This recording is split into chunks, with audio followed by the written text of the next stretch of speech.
हमें कांग सेना दिखाई जाती है जो अभी सोकर उठी थी। वो कहती है क्या ये दीवार यहाँ पर कैसे आ गई। वो कहती है क्या आखिर हो क्या रहा है, अभी मैं सोकर उठी हूँ और ये हो गया, ये दीवार ये यहाँ पर कैसे आ गई।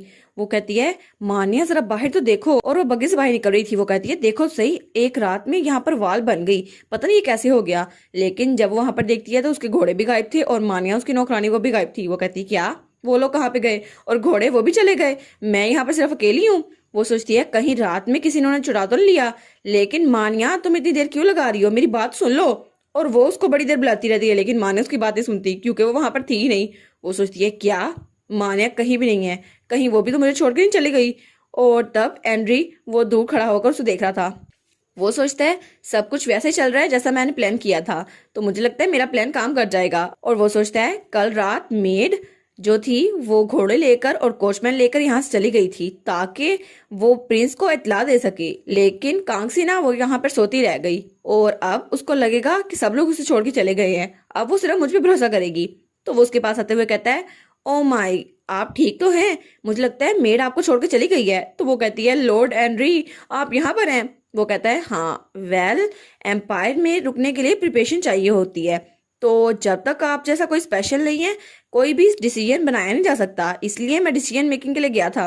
और वैसे भी आप थोड़ी देर यहाँ इंतजार करें, मैं आपके लिए खाना और पानी लेके आता हूँ, तब तक आप थोड़ा रिफ्रेश हो जाए। तो वो कहती है सच में मैं तो बहुत ज़रा खुश हूँ कि तुम यहाँ पर हो एंड्री।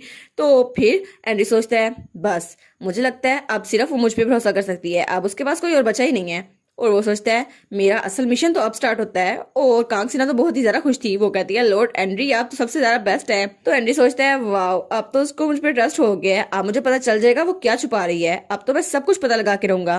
तो तब कांगसिना दोबारा से बग्गी में जाके बैठ जाती है। वो सोचती है आखिर उनकी हिम्मत कैसे हुई, मुझे छोड़ के भाग गई, उनको तो मैं बता के रहूंगी, ऐसा करने की हिम्मत कैसे हुई उनकी, पता नहीं बदतमीज ने ऐसा किया क्यों। और वो सोचती है और ये दीवार अचानक ये कैसे बन गई, और वो भी बग्गी के इतने पास, ऐसा तो पहले कभी नहीं हुआ, क्या सच में ये रातों रात बनी है या पहले से थी। लेकिन जब मैंने कहा मैं एम्पायर जाऊंगी तब तो ये वाल नहीं थी, अब रॉयल कैसल भी तो वापस जाना ही है ना मुझे, मैंने सिर्फ एम्पायर किसी मकसद के लिए जाना था, लेकिन मैं वापस अपने किंगडम ही जाऊंगी। और वो सोचती है चलो एक वाल आउट ऑफ नोवेयर बन गई, जैसे मैजिक हुआ, ये तो बहुत ज्यादा रिडिकुलस है। लेकिन वो कहती है एक मिनट मैजिक, और वो कहती है अरे हाँ ओरिजिनल स्टोरी में एक मैजिशियन भी तो था ना, उसका नाम क्या था, अरे हाँ याद आया उसका नाम था फेलिक्स, और वो तो बहुत ज्यादा ग्रेट मैजिशियन था, वो बहुत ज्यादा जीनियस था।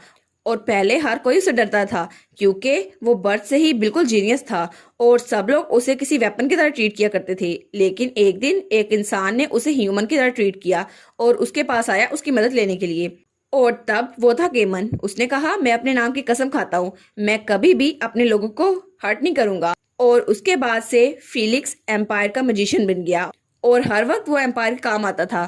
और बाद में जब एम्परर किंगडम आया तो वो भी केमन के साथ किंगडम आ गया ताकि वो ईगो स्वॉर्ड को ढूंढ सके।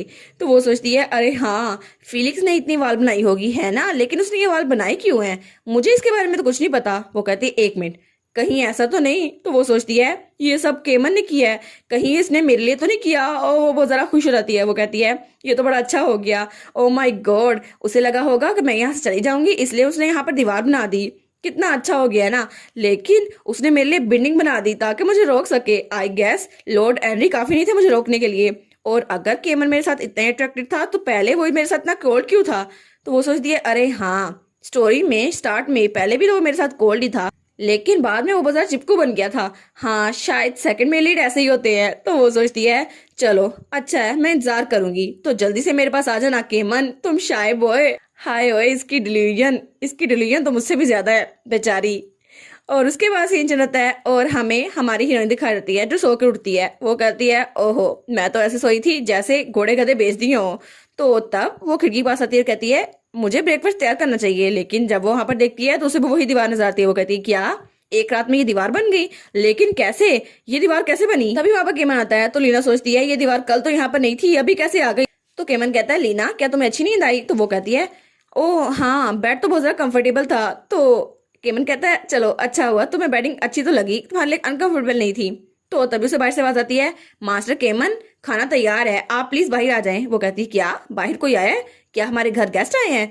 तो वो कहता है अरे हाँ मैं तुम्हें बताना भूल गया, अभी ना मेरे सब ऑर्डिनेट्स आए हैं, तो वो तुमसे मिलने के लिए आए हैं, इसलिए वो तुम्हारा इंतजार कर रहे हैं। तो लीना कहती है क्या, मैंने तो अभी तक तैयारी भी नहीं की, मैं अभी सोकर उठी हूँ, देखो मैं कैसी लग रही हूँ। तो केमन कहता है नहीं नहीं लीना, तुम तो हमेशा ब्यूटीफुल लगती हो, कुछ भी हो जाए। वो कहती है तुम्हें लगती हूँ ना, उनको नहीं लगूंगी, ये सिर्फ तुम्हारी आंखों में है। और वो जल्दी से अपना मुंह साफ करती है और कपड़े बदल लेती है। वो कहती है मुझे उनसे अच्छे से मिलना होगा। तब वो अपने बालों को ब्रश करती है और कहती है बस मैं अपने बालों को ब्रश कर लूं फिर मैं बाहर चलती हूँ। तो केमल उसको देखता है, तो फिर वो उसके हाथ से ब्रश ले लेता है। वो कहता है अगर तुमने खुद ब्रश किया इतनी जल्दी में तो तुम्हारे बाल वो गायब हो जाएंगे, इसलिए ये मुझे करने दो। और फिर वो कहता है ठीक है, मैं तुम्हारे बाल की चोटी कर दूंगा। तो वो उसके बालों को कंघी करने लगता है। तो लीना कहती है क्या तुम्हें ये करना आता है? तो वो कहता है ऑफ कोर्स, मेरी 2 छोटी बहनें हैं, तुम्हें पता है ना मुझे ये सब कुछ करना आता है। तो फिर उसके बालों को देखते हुए सोचते हैं ये रिबन तो बहुत जरा पुराना लग रहा है, ऐसा लगता है इसको बहुत जरा यूज किया गया है। तो वो सोचता है अरे हाँ, मैं इसके लिए अच्छा रिबन ले सकता हूँ, फिर तो बड़ा अच्छा लगेगा ना, इसको पसंद आएगा। तो तब वो उसकी चोटी कर चुका था और लीना वो बहुत जरा प्यारी लग रही थी। वो कहती है थैंक यू केमन। और वो सोचती है इकट्ठे रहना कितना जरा अच्छा है ना, अब वो मेरे बाल भी बना रहा है। तो फिर लीना कहती है बाय द वे तुम्हारे सबऑर्डिनेट्स किस तरह के इंसान है? तो केमन कहता है तुम फिक्र ना करो, अगर तुम चाहो तो उनके ऊपर पाँव भी रख सकती हो। तो लीना कहती है बिल्कुल नहीं, वो तुम्हारे दोस्त हैं, मैं उनके साथ ऐसा नहीं कर सकती, वैसे भी वो तुम्हारे लिए बहुत ज्यादा इंपॉर्टेंट है। तो केमन कहता है तुम्हें पता होना चाहिए मेरे लिए सबसे ज्यादा इंपॉर्टेंट तुम हो, है ना? तो तभी उनको बाहर से आवाज आती है मास्टर केमन हमें पता है आप न्यूली बैठे हैं, लेकिन खाना तैयार है, वो ठंडा हो जाएगा। तो वो दोनों कहते हैं ओ नो, हमें बाहर जाना चाहिए। तो केमन कहता है ठीक है मैं बाहर आता हूँ। तो लीना कहती है हाँ हाँ चलो बाहर चलते हैं। और उसके बाद वो लोग वहां टेबल बैठे हुए थे, तो सब लोग हमारी लीना को ग्रीट करते हैं। तो तब रसल अपना इंट्रोडक्शन करवाते हुए कहता है मेरा नाम है रसल, मैं हूँ केमन का राइट हैंड मैन, प्लीज मेरा ख्याल रखिएगा। तो दूसरा कहता है मेरा नाम है ब्रायन, मैं उनका मोस्ट ट्रस्टेड सबऑर्डिनेट हूँ।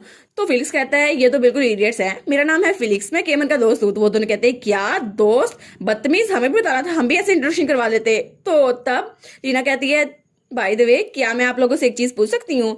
तो फिलिक्स कहता है ऑफ कोर्स आप कुछ भी पूछ सकती हैं। तो लीना कहती है ये खाना आखिर किस तरह का है, क्या ये खाना आप लोगों ने बनाया है? और वो खाना तो बहुत ही ज्यादा अजीब लग रहा था। तो रसल कहता है माफ कीजिएगा इतनी सुबह हम आ गए, लेकिन हम आपके लिए खाना प्रिपेयर करना चाहते थे, इसलिए हमने खुद ही तैयार कर दिया। और वहां पे केमन ने भी खाना तैयार किया था लीना का, जो थोड़ा अच्छा लग रहा था।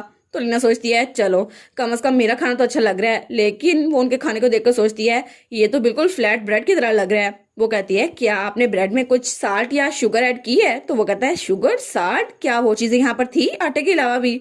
तो वो सोचती है मुझे लगता है ये पहली बार कुकिंग कर रहे थे। तो फिर वो खड़ी होते हुए कहती है ठीक है बस सब लोग यहीं पे रुक जाओ। तो वो कहते हैं क्या?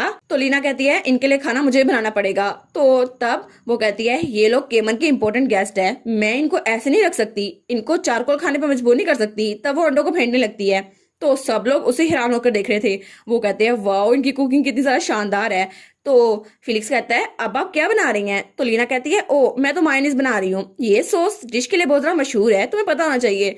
तो तब वो लोग उसे देखते हैं। तो लीना कहती है बस वेजिटेबल्स और ब्रेड के ऊपर टेस्ट अच्छा नहीं लगेगा तो हम मायोनीज को ऐड करेंगे और इसके बाद इसका टेस्ट बहुत ज्यादा डिलीशियस हो जाएगा, फिर तो आपको खाने में बहुत ज्यादा मजा आएगा।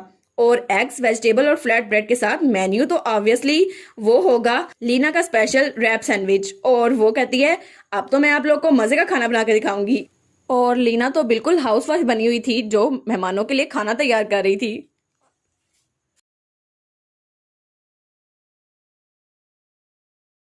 और इसी के साथ ये वाला पार्ट यहाँ पर ख़त्म। तो आप लोग बताइएगा आपको ये पार्ट कैसा लगा, प्लीज़ लाइक करिएगा, कमेंट करिएगा और शेयर करिएगा। और जो न्यू व्यूवर्स हैं काइंडली वो चैनल को सब्सक्राइब कर दें।